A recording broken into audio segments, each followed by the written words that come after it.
basketball shoes ng isang greatest player of all time. At ang shoes na to ay napakaraming accessories. And you won't believe kung gaano kataas ang price nito. Once again, this is Lex, your sneaker specialist of Collector Finds. Tara, i-unbox na natin. So, ang basketball player na ito ay walang iba kundi si LeBron James. At ito na yung shoes niya.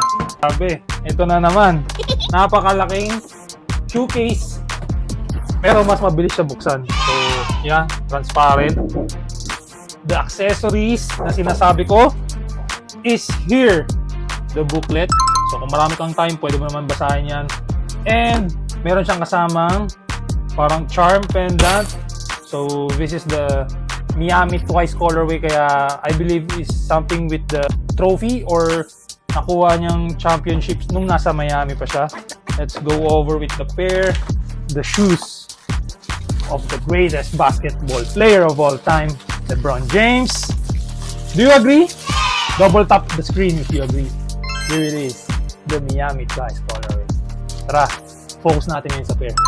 Ayan, ang una ko napansin dito is very pinkish and para siyang Miami. Alam mo yung GTA Vice City, Miami, parang ganun yung naalala ko dito eh. So, ito, meron siyang LeBron logo here and meron palang extra lace, isa color pink. And dito sa tongue part niya, ayan, signature ni LeBron. Leather siya, very premium ang dating. Unang kita ko dito, para talaga siya sa Miami colorway na, alam mo yung GTA, yun yung naalala ko dito, yung Vice City, Miami. And then, dito, napakaganda. Kasi tingnan mo, gold yung LeBron logo niya. Tapos yung swoosh, grabe, napaka-premium ng itsura. Oh. Na parang kumikinang na iridescent kapag iba-iba mo yung angle niya. XDR na din pala siya. Ibig sabihin, pwede siya sa mga rough courts. Kahit hindi mo ipanglaro sa wooden, okay lang. So, the Miami Twice colorway was inspired nung nasa Miami Heat pa si LeBron at nanalo lang naman siya ng NBA Finals and MVP champion last 2012 to 2013, back-to-back. Kaya, ito yung tribute na yun. Yun yung mga nag-aaliw pass pa sila LeBron James and Dwayne Wade. Grabe, napakalupit. Kaya, LeBron was the GOAT talaga sa basketball. And nga pala, ang size nito is size US 12 men's here.